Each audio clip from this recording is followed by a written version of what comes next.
अस्सलाम वालेकुम नाज़रीन, मैं हूं अरसलान खोकर। आप देख रहे हैं program play field. T20 world cup की स्पेशल ट्रांसमिशन। पाकिस्तान के लिए अल्हम्दुलिल्लाह आसानियां ही आसानियां, लेकिन हमारा ग्रुप अब तक क्लियर नहीं हुआ है जब तक अफगानिस्तान और न्यूजीलैंड का मैच नहीं हो जाता। चूँकि भारत ने इतनी ज़्यादा कैलकुलेटेड गेम खेली और मैं उन्हें क्रेडिट भी दूंगा इस कैलकुलेटेड गेम का, क्योंकि वो कैलकुलेटेड गेम की वजह से ही भारत ने रन रेट इस पूल में पाकिस्तान से भी बेहतर कर लिया है। पाकिस्तान के पास अल्हम्दुलिल्लाह पॉइंट्स इतने ज़्यादा हैं कि हमें किसी किस्म की घबराहट की ज़रूरत नहीं। पूरे वर्ल्ड कप की पहली टीम है जो सबसे पहले सेमीफाइनल में पहुंची। दूसरी तरफ आज है बड़ा मुकाबला साउथ अफ्रीका इंग्लैंड का। एक मुकाबला इस वक्त जारी है जो कि वेस्ट इंडीज़ और ऑस्ट्रेलिया के दरमियान है और दिख यही रहा है कि ऑस्ट्रेलिया ये मैच जीत जाएगा। ऑस्ट्रेलिया मैच जीत के अपनी पोजीशन मुस्तहकम करेगा और अगर साउथ अफ्रीका और इंग्लैंड के मैच में कोई अपसेट, जिसे कहा मे बी कि इस टाइम उसे अपसेट कहा जा सके, चूंकि इंग्लिश टीम बहुत शानदार है, तो साउथ अफ्रीका अगर कुछ उसे हराने की कोशिश करता है तो यकीनी तौर पे मैं उसे अपसेट ज़रूर कहूँगा, क्योंकि मैं एक्सपेक्ट नहीं कर रहा हूँ। एनीवे जी, in this T20 world cup Pakistani team has been amazing throughout the World Cup, not just because of the way the team is playing, and the cricketers are making sportsmanship, partnerships and the grace. तो इस वजह से Pakistani team एक शानदार team के तौर पे उभर के सामने आई है। इसी पर आज बात भी होगी और बहुत सारी चीज़ों पर हो क्यों ना, वाई नॉट मेरी जान, इस पर करेंगे आज बात। अच्छा जी, मेरे साथ मौजूद हैं वफा अब्बास, तस्नीम समर और जमील अहमद साहब। जमील अहमद साहब क्रिकेट एनालिस्ट हैं और farmer joint secretary Karachi city cricket association, उन्होंने भी हमें ज्वाइन कर लिया। तस्नीम समर न्यूजीलैंड से क्रिकेट कमेंटेटर हैं। आप लोगों ने थ्रू आउट हमारी ट्रांसमिशंस में भी देखते हैं और ट्विटर पे जो लोग उन्हें फॉलो करते हैं बहुत बड़ी तादाद है। वफा अब्बास सीनियर स्पोर्ट्स जर्नलिस्ट हैं। बहुत शुक्रिया सर तमाम हजरात का। आज हमें नए मेहमान ने ज्वाइन किया। मैं चाहूँगा आप सबकी इजाज़त से जमील साहब से शुरू करेंगे बात। जमील साहब, सर कैसे हैं? जी बिल्कुल ठीक ठाक, अल्लाह का शुक्र है। अच्छा जमील साहब, बड़े शानदार मैचेस हो रहे हैं। Pakistan has been amazing through out the world cup और मैं समझता हूँ कि पाकिस्तान को नो डाउट इसका क्रेडिट जाता है, हमारे कैप्टन को जाता है। इसके साथ साथ जो पूरी इस वक्त जेल हुई हुई इंतज़ामिया है हमारी, आपने देखा होगा कि वहाँ पर जो मैनेजमेंट है, जो क्रू है, तमाम तर लोगों का एक ही जज्बा और लग यूँ ही रहा है कि अल्हम्दुलिल्लाह वर्ल्ड कप की ट्रॉफी उठाने के लिए खेला जा रहा है। जी हाँ, पहली मरतबा ऐसा महसूस हो रहा है कि पहले मैच से ही पाकिस्तान ने जिस तरह अपने इस टूर्नामेंट का आगाज़ किया है वो चैंपियन वाले अंदाज में किया है, क्योंकि जो रिवायती हरीफ है भारत को पहले मैच के अंदर 10 विकेटों से शिकस्त देना, फिर 5 दिन के अंदर 3 मैच जीतना, 24, 26 और 29 तारीख को जो है भारत, न्यूजीलैंड और अफगानिस्तान को शिकस्त देकर मतलब अपनी जो है ना राह हमवार कर ली थी सेमीफाइनल के लिए, क्योंकि उसको फिर अपने 2 मैच जो है स्कॉटलैंड और नमीबिया से खेलने थे। तो वो अब पाकिस्तान की जो है पहली टीम बन गई थी जो जिसकी पोजीशन बिल्कुल क्लियर थी सेमीफाइनल के लिए। तो अब जिस मरहले पर पाकिस्तान पहुंच गया है तो उम्मीद तो ये है कि जिस तरह ये इस टूर्नामेंट में पाकिस्तान ने खेला है, अब उसके सामने ज़्यादातर चांसेस तो ये हैं कि ऑस्ट्रेलिया आएगा, वहाँ से ऑस्ट्रेलिया आए या साउथ अफ्रीका आए, कोई भी आए, तो लेकिन पाकिस्तान जिस अंदाज में इस टूर्नामेंट में खेल रहा है तो मैं ये समझता हूँ कि पाकिस्तान के चांसेस बहुत रोशन हैं सेमीफाइनल जीतने के।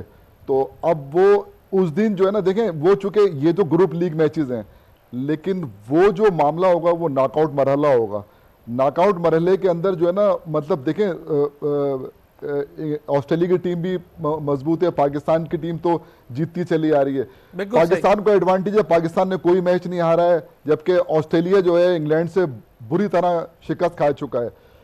तो अच्छा, पाकिस्तान के पास ये बात ठीक है जमील भाई आपकी कि पाकिस्तान के पास ये एज जरूर मौजूद होगा कि पाकिस्तान बड़े शानदार तरीके से आगे की तरफ पेशकदमी कर रहा है। तो ऑस्ट्रेलिया एक मैच हार चुका। चलें जी, बाकी साथियों से भी थोड़ी सी गुफ्तगू और इस वाली बात पर कि पाकिस्तान और ऑस्ट्रेलिया का कंपैरिजन करेंगे, ये अगले सेगमेंट में हम लाजमी तौर पे करेंगे और तीनों हजरात भी होंगे। So Tasneem, it's about England, South Africa, और you want to talk about Australia और वेस्ट इंडीज? आपकी मर्जी। ऑस्ट्रेलिया वेस्ट इंडीज से शुरू करते हैं since they are playing right now. जरूर मैडम, करें। What do you see? Australia should be the semi-finalist or would be the semi-finalist? I think it seems pretty straightforward right now. West Indies के लिए it's a lot to surmount, and they've had a very tough tournament. It seems a shame क्योंकि I think कि आज गेल की भी आखिरी match होगी और ब्रावो की भी आखिरी मैच होगी. So it's a shame that they couldn't end their T20 careers in the same way that they started or as prolific as they were. लेकिन हम सारों को याद रखना चाहिए वैसे कि T20 has developed the way that it has. In part due to the contribution of both of these players. So it's a shame for West Indies, and I think it's probably representative of their tournament all in all. They haven't posed much of a threat. They came with an aging squad and a slightly outdated model, and it didn't come off. So I think because of that, Australia is going to probably progress to the semi-finals. ओहो वाह वाह, बड़ा clear हो गया वैसे, सही है. अच्छा जी वफा भाई, ऑस्ट्रेलिया जिस तरह से खेल रहा है कहीं लैकिंग भी है, लेकिन जाहिर है वो बड़ी टीम है, अपना मोमेंटम पकड़ लेती है. जैम्पा ने भी 5 विकेटें 19 रन दे के ले ली इसी टूर्नामेंट में अभी हालिया मैच में. तो मेरा ख्याल है कि ऑस्ट्रेलियन टीम भी आहिस्ता आहिस्ता अब बेहतरी की तरफ आ रही है. जी एग्जैक्टली, जिस तरह तस्नीम ने खुद भी मतलब this is first time that I am gonna say yes with her के she is right. Australia is much better this time. मतलब वेस्ट इंडीज़ के जिस तरह 2 players they are going to be retired, मतलब वो हाँ जी बस ओवर हो गया. एक तो क्रिस गेल भी गया और डेन ब्रावो भी गया, और ब्रावो का भी लास्ट मैच होगा. और ओवरऑल अगर हम देखें कि जिस तरह वो West Indies they are champion for 2 times, but it doesn't mean they are champion for ever. Players change होते रहते हैं, टीम स्ट्रेटजीज चेंज होती रहती हैं. I think Australia is stronger than West Indies, but still the other side my vote is for England, and I am hopeful that England will play super game again. मतलब वो उसको हम उस तरह easy नहीं रह सकते. They have a tact to change the scenario of, इसमें कोई शक नहीं. ये आपकी वैसे बात मैं एग्री हूँ इससे कि वो कभी भी सिनेरियो चेंज करने की अहलियत रखते हैं. लेकिन वफा भी उसके बावजूद अगर ऑस्ट्रेलिया या साउथ अफ्रीका दोनों में से कोई भी आए हमारे लिए इस वक्त, उस पूल का जो एक अजीब सा क्या कहते हैं उसको कड़मस मचा हुआ है, उसको बेहतर तरीके से बस आज ही सारा कुछ वाजे हो जाएगा. लेकिन साउथ अफ्रीका और इंग्लैंड के मैच में साउथ अफ्रीका को भी बहुत हल्का नहीं लेना चाहिए. जी एग्जैक्टली, साउथ अफ्रीका को हल्का तो मेरा ख्याल किसी टीम को भी नहीं लेना चाहिए. We have played couple of matches वो जो लग रहा था कि हमने बड़ी बड़ी टीम्स को बड़े आराम से मतलब उनसे हम जीत गए, और एक छोटी टीम्स आई और उन्होंने हमें टफ टाइम दिया थोड़ा सा. तो south Africa is a strong team. मैं ये नहीं कह रहा कि उसको हम ईजी ले लें, बट समहाउ अगर देखा जाए कुछ उनकी गेम स्ट्रेटजी जो है अगर पिछले मैचेस की देखें और अगर हम अपोजिट टीम की स्ट्रेटजी देखें, दोनों में थोड़ा सा एक डिफरेंस जरूर नज़र आता है. The change of the shuffling of the players, उस पे अगर उनका कंपैरिजन थोड़ा किया जाए, दैट्स व्हाई आई सेड के they are stronger, but still my vote is for the other side. हाँ नहीं देखिए, दुनिया भर में इंग्लैंड को लोग रेट भी कर रहे हैं. अच्छा जमील साहब, ये बात दुरुस्त है कि साउथ अफ्रीका में जो बैटिंग ऑर्डर है उसमें बड़ी तेज़ी से शफल होता है, कुछ प्लेयर्स बाहर बैठ जाते हैं, क्विंटन डीकॉक के इश्यूज चलते रहे आपको पता ही है. तो ये मेरा ख्याल है थोड़ा सा उनके लिए परेशानी वाला एलिमेंट ज़रूर होगा. क्या कहते हैं जमील साहब? नहीं बिल्कुल सही है. देखें बात यह है कि इंग्लैंड की जो टीम है ना उसकी बैटिंग ऑर्डर जो है ना सेम है. अच्छा साउथ अफ्रीका जो है वो उन्होंने पहले जो है कप्तान खुद आ गए थे बबूमा, उसके बाद वो हेंड्रिक्स को ले आए, और अब जो है क्या कहते हैं, अच्छा ये जो इनका जो मेन जो प्लेयर है ना वेंडर डॉसन जो है ये नंबर 4 पे खेलता रहा है.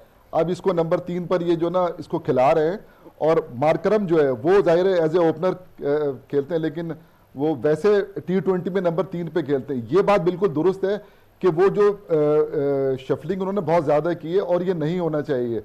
और ये कम से कम 3 से 4 जो नंबर हैं ये जो है ना मतलब अगर मुस्तकिल अपने नंबरों पे खेलें, जैसे पाकिस्तान की टीम खेल रही है, जैसे इंग्लैंड की टीम खेल रही है, सबको पता है कि जो है ना 3 नंबर पे कौन आएगा, 4 नंबर पे कौन आएगा. लेकिन साउथ अफ्रीका के अंदर जो है ना ये चीज़ देखी गई है, और ये वो चीज़ें होती हैं जो टीम कम्बिनेशन नहीं बनने देती. टीम कम्बिनेशन के लिए जो है ना वो प्लेयर को जो है ना पता होना चाहिए कि उसको किस नंबर पे खेलना है. तो साउथ अफ्रीका के अंदर इससे पता चलता है कुछ थोड़ा बहुत पैनिक टीम के अंदर है.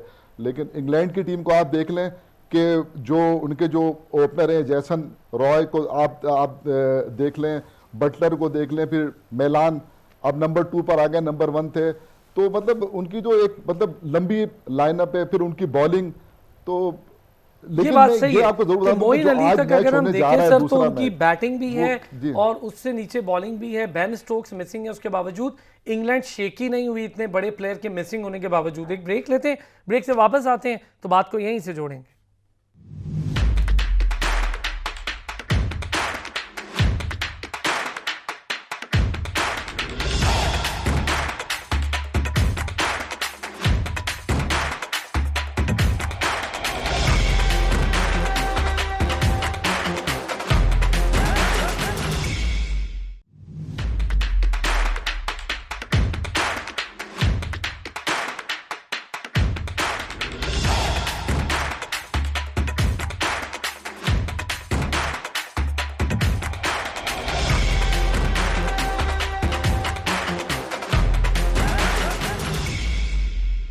So जनाब, England stand between South Africa and a semi-final spot. Why not मेरी जान? क्योंकि इंग्लैंड के लिए साउथ अफ्रीका मसला नहीं है, लेकिन साउथ अफ्रीका के लिए इंग्लैंड एक मसला है। बहरहाल ज़रा पहले बात करेंगे इस वक्त हम अफ़गानिस्तान और न्यूजीलैंड के मैच पर, और सारा मैच भारत का अफ़गानिस्तान के कंधों पर डला हुआ है। अगर अफ़गानिस्तान जीतती है तो भारत के लिए कुछ उम्मीद जाग जाती है। ये एक बड़ा टेक्निकल मामला हो गया जो हर वर्ल्ड कप में होता है। 92 में हमारे लिए भी बहुत सारी चीज़ें थी, कोई बारिश हो जाए, कोई किसी से हार जाए, तो ये सारी चीज़ें हो रही थी। वफा भाई, थोड़ा सा इस पर भी एक कमेंट हो जाए। जी अरसलान भाई, जिस तरह अभी आपने ख़ुद भी कहा कि बहुत सारी चीज़ें इसमें इन्वॉल्व होती हैं, इस तरह लगता है कि पूरी दुनिया में जो मूवमेंट हो रही है उसका कुछ ना कुछ लेना देना इस गेम से हो गया। जो पाकिस्तान इंडिया, पाकिस्तान अफ़गानिस्तान, इंडिया अफ़गानिस्तान, ये जो मैचेस हैं ये पिच के साथ साथ ट्विटर और दूसरी सोशल मीडिया ऐप्स पे भी खेले जाते रहे हैं। वाह। और वहाँ पे अगर आप ख़ुद भी उसका पार्ट रहे हैं, थ्रेड्स का, आपने देखा होगा कि मैच के बाद अगले मैच तक फिर बातें ही चलती रही हैं। इंडिया, मतलब people say that I bring the politics in that, it's not politics, it's game, politics नहीं है। बट समहाउ इंडिया का अब जो सारा दारो मदार है वो तो अफ़गानिस्तान पे है। अफ़गानिस्तान को शिकस्त देने के बाद जब इंडिया पिच पे दे वर रनिंग, तो अफ़गानिस्तान क्रिकेट बोर्ड ने उनको फ़ौरन ट्विटर पे मुबारकबाद भी दे दी। इट वाज लुकिंग के एक ही टीम के दो पार्ट हैं, मतलब same team is playing for the both sides, मतलब जीतने वाली भी और हारने वाली भी। ये ज़बरदस्त बात कही। और उसके बाद एक ऐसा बमवाल वो एक शुरू हो जाता है सोशल मीडिया पे, और it was something like that कि बहुत अच्छे तरीके से उसको वेल मैनेज किया गया, उसको बहुत अच्छे तरीके से प्लान किया गया। हाँ, ट्विटर पे यही ट्रेंड है कि जी बड़ा प्लान हुआ, वेल पेड, वेल प्लेड। बहुत सारे मैंने ट्विटर पे देखे ट्वीट्स भी, ये बात ऑब्वियसली। और आप देखें कि अभी इस जो उनके अपने इंटरनल इश्यूज भी चल रहे हैं अफगानिस्तान के, I don't think so they are going back to Afghanistan, they need a country to stay. अब उसमें हम तो ऑलरेडी बहुत ज़्यादा कर चुके हैं इनको, अपने हमसाया ममालिक के दोस्तों को, भाइयों को, हमारे भाई हैं, but somehow they are the team. Football team did the same, वो एक महीना के लिए पाकिस्तान आए और फिर पाकिस्तान से शायद वो इटली चले गए, द वुमेन फुटबॉल टीम। अभी दे हैव टू डिसाइड, तो उनको शायद लगा होगा कि India is a good country, we can stay there, और वो हमें आईपीएल कॉन्ट्रैक्ट्स के चक्कर में तो हमें थोड़ा वो हेल्प आउट भी करते रहेंगे। अब समहाउ ये जो मैच आने वाला है, I am supporting the New Zealand. मतलब लास्ट टाइम पे भी मैंने इस चीज़ का इजहार किया था। New Zealand is a big team और बहुत शानदार टीम है, no doubt about of course. अगर अफगानिस्तान ने थोड़ा सा टफ टाइम बाकी टीम्स को दिया है, बट आई एम होपफुल कि ये अफगानिस्तान के साथ तो जो होगा, बहरहाल ये इंडिया को इस गेम से आउट करने में भरपूर किरदार अदा करेगा। ठीक है जी, तो Tasneem, so should we talk about New Zealand, Afghanistan, or before that England or South Africa? Up to you. Well, let's talk about England and South Africa. Okay. Acha, okay, Tasim, do you really think that South Africa is ready to any kind of upset? I don't think that anyone's ready to take England at the moment, at least just yet. England की side इतनी strong है. We touched upon it a little bit a minute ago. लेकिन बात यह है कि England are capable of fielding 6 proper batsmen, 6 pure batsmen before they even go to the all-rounders. All-rounders में उनके पास मोइन अली है, उनके पास Chris Woakes है. These are both true test all-rounders. There's no doubt about their batting capabilities. And after that, they have batsmen like Chris Jordan, all-rounders like Chris Jordan to play. So they bat so very deep. And the best thing about their batting is that they have both modes. They have the high strike rate aggression that we see in Roy and Bairstow and Butler. And then they have the ability to accumulate runs and play in a slightly slower way and catch up later in the game. And that's something that we saw against Sri Lanka when Butler actually showed that he's capable of playing both ways. So England effectively give themselves two chances in a game with their batting style. And then their bowling is also very tight. It might not be quite the best bowling in the competition, but they have a really powerful spin attack in Moeen Ali and Adil Rashid. Yes, sir. Moeen Ali is very good with bat as well. What do you think? Tasneem, he's a very helping hand for England for a long time. Moeen Ali is absolutely a key match player.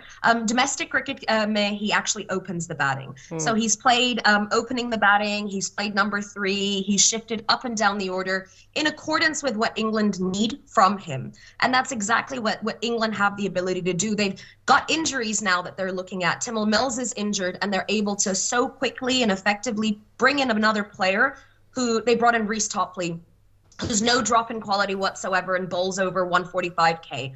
So it's just that depth that they have in their white ball cricket overall. Their domestic structure is so very strong, and they are currently capable of fielding 3 teams that could compete at something like this World Cup. So for me, it's a question of who is going to put their hand up to try and beat England. South Africa, as much respect as they deserve for the way that they have played in this tournament. I raised the hand. Pakistan will gonna beat England in the final, definitely.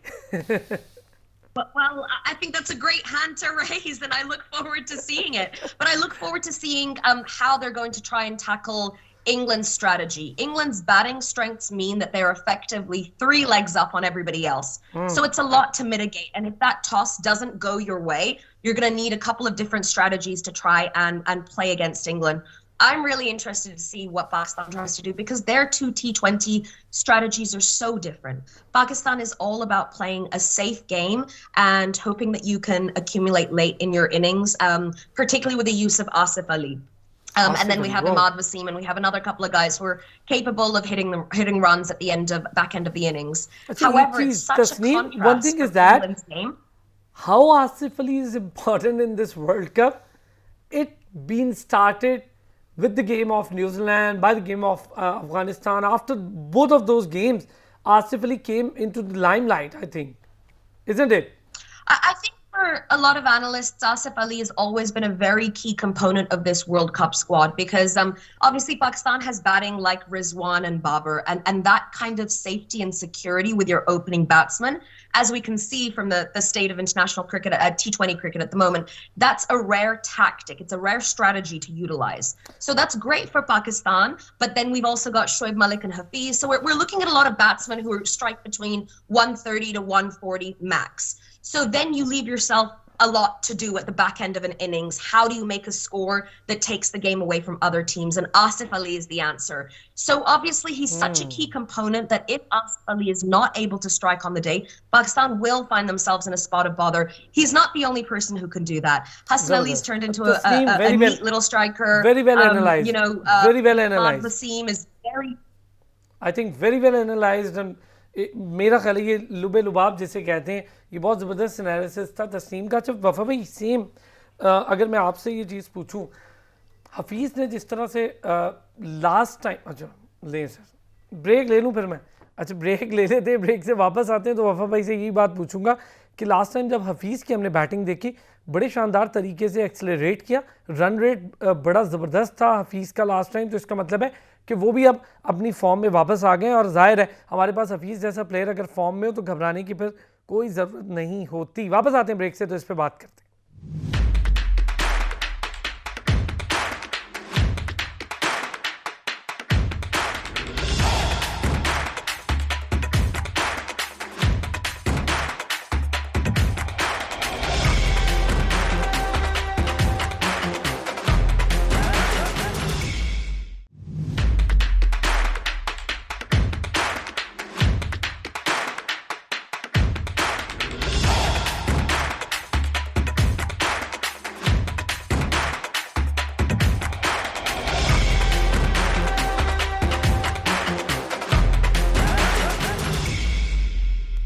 एक तरफ semifinal में जाने की दौड़ ताकि trophy उठाई जाए final T20 world cup की और विनर बना जाए, दूसरी तरफ दागों के चैंपियन की ट्रॉफी उठाने की दौड़, लेकिन सब लगा रहे हैं फील्ड में जोर ताकि दागों के चैंपियन की ट्रॉफी उठा सकें।